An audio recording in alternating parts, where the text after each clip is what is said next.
महाराजा रणजीत सिंह, एक आंख वाला शेर जिसकी दूरदृष्टि ने रचा इतिहास। नमस्कार दोस्तों, ओपन फॉर लर्न में आपका स्वागत है। क्या आप एक ऐसे नायक की कहानी सुनने के लिए तैयार हैं जिसकी एक आंख की रोशनी तो चली गई, लेकिन उसकी दूरदृष्टि ने एक ऐसे साम्राज्य की नींव रखी जिसकी मिसालें आज भी दी जाती हैं। एक ऐसा शासक जिसके राज में शेर और बकरी एक घाट पर पानी पीते थे। आज हम आपको इतिहास के उन पन्नों में ले चलेंगे जहां वीरता, न्याय और एकता की एक ऐसी गाथा लिखी है जो आज भी हमें प्रेरणा देती है। यह कहानी है शेर पंजाब महाराजा रणजीत सिंह की। दोस्तों, यह सिर्फ एक राजा की कहानी नहीं है। यह उस बालक की कहानी है जिसने महज 10 साल की उम्र में तलवार उठाई। यह उस रणनीतिकार की कहानी है जिसने बिखरी हुई सिख मिसलों को एक करके एक शक्तिशाली खालसा राज की स्थापना की। यह उस इंसान की कहानी है जिसके खजाने में दुनिया का सबसे कीमती हीरा कोहे नूर भी था, लेकिन उसकी असली दौलत थी उसकी प्रजा का प्यार और विश्वास। आज हम आपको केवल उनकी जीती हुई लड़ाइयों के बारे में नहीं बताएंगे, बल्कि हम सुनाएंगे वो अनसुने किस्से जो उनकी शख्सियत के उन पहलुओं को उजागर करेंगे जिनसे आप शायद अनजान होंगे। हम जानेंगे कि कैसे उन्होंने एक फकीर की बात पर अपना राजपाट दांव पर लगा दिया था। हम सुनेंगे उस फ्रांसीसी सैनिक की कहानी जो रणजीत सिंह का मुरीद हो गया। और हम पर्दा उठाएंगे उस राज्य से कि आखिर क्यों उन्होंने कभी अपने सिर पर ताज नहीं पहना। तो बने रहिए हमारे साथ इस वीडियो के अंत तक, क्योंकि महाराजा रणजीत सिंह की जिंदगी का हर एक किस्सा एक पहेली की तरह है जो आपको सोचने पर मजबूर कर देगा। चलिए शुरू करते हैं यह दिलचस्प सफर, सिर्फ ओपन फॉर लर्न पर। वो बालक जो शेर पंजाब बना। कहानी की शुरुआत होती है 1780 में गुजरांवाल, आज के पाकिस्तान से। महासिंह और राजकौर के घर एक बेटे का जन्म हुआ जिसका नाम रखा गया बुद्ध सिंह। लेकिन किसे पता था कि यह बालक अपनी बुद्धि और बल से एक दिन पंजाब का इतिहास बदल देगा। बचपन में ही चेचक की बीमारी ने उनकी एक आंख की रोशनी छीन ली। जब किसी ने उनके चेहरे को लेकर ताना कसा, तो उस बालक ने जो जवाब दिया उसने सुनने वालों को निशब्द कर दिया। उन्होंने कहा, ईश्वर ने मुझे एक आंख इसलिए दी है ताकि मैं अपनी सारी प्रजा को, चाहे वो किसी भी धर्म या जाति की हो, एक ही नजर से देख सकूं। यह सिर्फ एक बच्चे का जवाब नहीं था, यह भविष्य के महाराजा के शासन की नींव का पत्थर था। पिता की मृत्यु के बाद महज 12 साल की उम्र में रणजीत सिंह के कंधों पर सुकर चकिया मिसल की जिम्मेदारी आ गई। वो दौर बड़ा ट्यूमुल्टुओस था। पंजाब 12 अलग अलग सिख मिसलों, रियासतों में बंटा हुआ था जो आपस में ही लड़ाई दहती रहती थी। उत्तर से अफगान आक्रमणकारी लगातार हमले कर रहे थे। ऐसे में एक 12 साल के बच्चे से कोई क्या ही उम्मीद करता। लेकिन रणजीत ने अपनी उम्र को अपनी काबिलियत के आधे नहीं आने दिया। लाहौर की चाबियां और एक चतुर योद्धा। रणजीत सिंह की दूरदर्शिता का पहला बड़ा प्रमाण तब मिला जब वो केवल 19 साल के थे। उस समय लाहौर पर 3 सरदारों का राज था जिनके अत्याचारों से जनता त्रस्त थी। लाहौर के कुछ प्रमुख नागरिकों ने गुप्त रूप से रणजीत सिंह को संदेश भेजा और उन्हें लाहौर पर कब्जा करने का न्योता दिया। रणजीत सिंह ने इस मौके को पहचाना। उन्होंने अपनी सास सदा कौर, जो खुद एक कुशल रणनीतिकार थीं, साथ मिलकर योजना बनाई। 7 जुलाई 1799 को, जब लाहौर के शासक जश्न में डूबे थे, रणजीत सिंह की सेना ने बिजली की गति से हमला कर दिया। बिना ज्यादा खून खराबे के लाहौर पर कब्जा कर लिया गया। लेकिन असली कहानी तो अब शुरू होती है। रणजीत सिंह ने लाहौर की जनता के साथ कोई बदला नहीं लिया, बल्कि उनके जान माल की सुरक्षा का वादा किया। उन्होंने हारे हुए सरदारों को भी सम्मान के साथ जागीरें देकर विदा किया। इस एक घटना ने पूरे पंजाब में यह संदेश भेज दिया कि यह कोई आम विजेता नहीं, बल्कि एक न्यायप्रिय और दूरदर्शी शासक है। यहीं से उनके महाराजा बनने का सफर शुरू हुआ। 12 अप्रैल 1801 को, बैसाखी के पावन दिन पर, उन्होंने महाराजा की उपाधि धारण की। कोहे नूर और एक वचन की कहानी।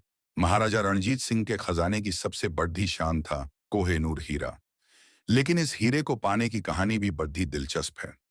यह हीरा अफगानिस्तान के शासक शाह शुजा के पास था।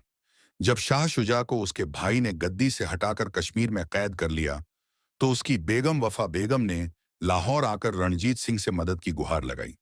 उसने वादा किया कि अगर महाराजा उसके पति को रिहा करा देंगे तो वो उन्हें बेशकीमती कोहे नूर भेंट करेगी।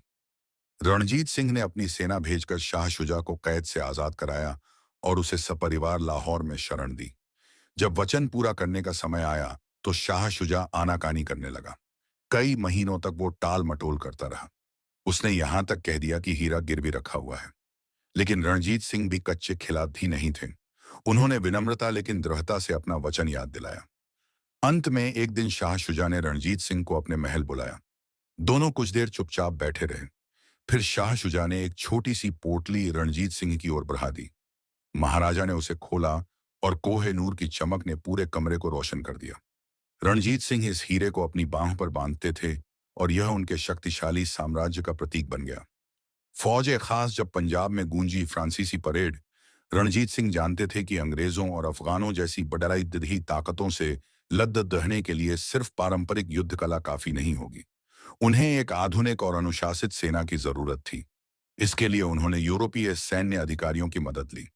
यह कहानी है जीन फ्रैंको इज़ार्ड और जीन बैप्टिस्ट वेंचुरा की। ये नेपोलियन बोनापार्ट की सेना के दो पूर्व जनरल थे जो वाटरलू की हार के बाद अपनी किस्मत आजमाने दुनिया भर में घूम रहे थे। जब वे रणजीत सिंह के दरबार में पहुंचे तो महाराजा ने तुरंत उनकी काबिलियत को नहीं माना। उन्होंने पहले इन दोनों की जासूसी करवाई। यह सुनिश्चित करने के बाद कि ये अंग्रेज जासूस नहीं हैं, उन्होंने उन्हें अपनी सेना को प्रशिक्षित करने का काम सौंपा। इन फ्रांसीसी जनरलों ने फौज खास नाम से एक विशेष ब्रिगेड तैयार की। इस सेना को यूरोपीय तर्ज पर ट्रेनिंग दी जाती थी। उनके अपने झंडे थे और उन्हें फ्रेंच में कमांड दी जाती थी। सोचिए, पंजाब के मैदानों में पंजाबी सिपाहियों की परेड पर फ्रेंच भाषा में आदेश गूंज रहे थे। यह रणजीत सिंह की दूरदृष्टि ही थी कि उन्होंने अपनी सेना को इतना आधुनिक बनाया कि अंग्रेज भी उनसे सीधे टकराने से कतराते थे। न्याय का राज और एक फकीर की कहानी। महाराजा रणजीत सिंह के शासन की सबसे बड़ी खूबी उनका न्याय और धर्मनिरपेक्षता थी। उनके राज्य में किसी के साथ धर्म के आधार पर भेदभाव नहीं होता था। उनके सबसे भरोसेमंद मंत्रियों में से एक थे फकीर अजीजुद्दीन, जो एक मुसलमान थे। उनके वित्त मंत्री दीवान भवानी दास एक हिंदू थे। उनकी सेना में हर धर्म और जाति के लोग शामिल थे। एक मशहूर किस्सा है, एक बार महाराजा अपनी पालकी में बैठकर कहीं जा रहे थे। रास्ते में कुछ बच्चे एक बेर के पेड़ पर पत्थर मार रहे थे। एक पत्थर गलती से महाराजा को आ लगा। उनके सैनिक गुस्से में उन बच्चों को पगडीहने दौड़ दे, लेकिन महाराजा ने उन्हें रोक दिया। उन्होंने बच्चों को अपने पास बुलाया और प्यार से पूछा कि वे पेड़ पर पत्थर क्यों मार रहे थे। बच्चों ने डरते डरते कहा कि उन्हें बेर खाने थे। यह सुनकर महाराजा मुस्कुराए और अपने सैनिकों को आदेश दिया, इन बच्चों को सोने की मोहरें दो। सब हैरान रह गए। महाराजा ने समझाया, जब एक बेजान पेड़ पत्थर खाकर मीठे बेर दे सकता है तो मैं तो तुम्हारा राजा हूं। मुझे पत्थर लगा है तो मुझे तुम्हें उससे भी कीमती चीज देनी चाहिए। यह घटना छोटी सी है, लेकिन यह उनके शासन के पूरे सार को बयां करती है। प्रजा का कल्याण ही सर्वोपरि था। वो महाराजा जिसने कभी ताज नहीं पहना। आपको जानकर हैरानी होगी कि महाराजा की उपाधि लेने के बावजूद रणजीत सिंह ने कभी राजसी ताज नहीं पहना। वो अक्सर एक सामान्य सिख की तरह अपनी पगडंडी में कलगी लगाकर ही दरबार में बैठते थे। वो खुद को सिंह साहिब या सरकार एक खालसा का सेवक कहलाना पसंद करते थे।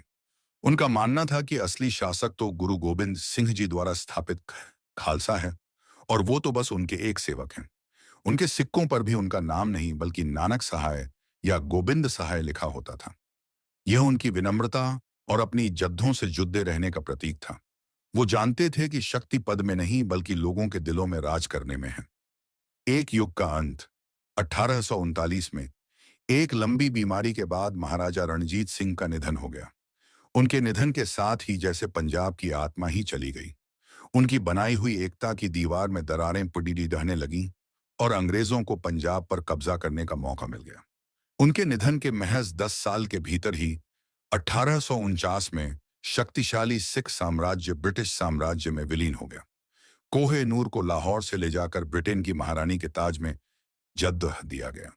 तो दोस्तों, यह थी कहानी शेर पंजाब महाराजा रणजीत सिंह की, एक ऐसे शासक की जिसने न केवल तलवार के दम पर एक विशाल साम्राज्य बनाया, बल्कि अपने न्याय, अपनी धर्मनिरपेक्षता और अपनी दूरदृष्टि से लोगों के दिलों पर राज किया। उनकी कहानी हमें सिखाती है कि असली ताकत शारीरिक बल में नहीं बल्कि चरित्र की दृढ़ता में होती है। एक आंख न होते हुए भी उन्होंने वो देख लिया जो बड़ी बड़ी आंखों वाले शासक नहीं देख पाए। महाराजा रणजीत सिंह का साम्राज्य भले ही आज नक्शे पर मौजूद नहीं है, लेकिन उनकी विरासत आज भी जिंदा है, एकता, न्याय और बहादुरी के रूप में। उनका जीवन इस बात का प्रमाण है कि अगर इरादे नेक हों और दृष्टि साफ हो तो एक इंसान भी इतिहास की धारा को मोड़ सकता है। आपको महाराजा रणजीत सिंह की कौन सी कहानी ने सबसे ज्यादा प्रभावित किया? हमें कमेंट्स में जरूर बताएं। और अगर आपको यह वीडियो पसंद आया तो इसे लाइक करें, शेयर करें और ऐसी ही प्रेरणादायक कहानियों के लिए हमारे चैनल ओपन फॉर लर्न को सब्सक्राइब करना ना भूलें।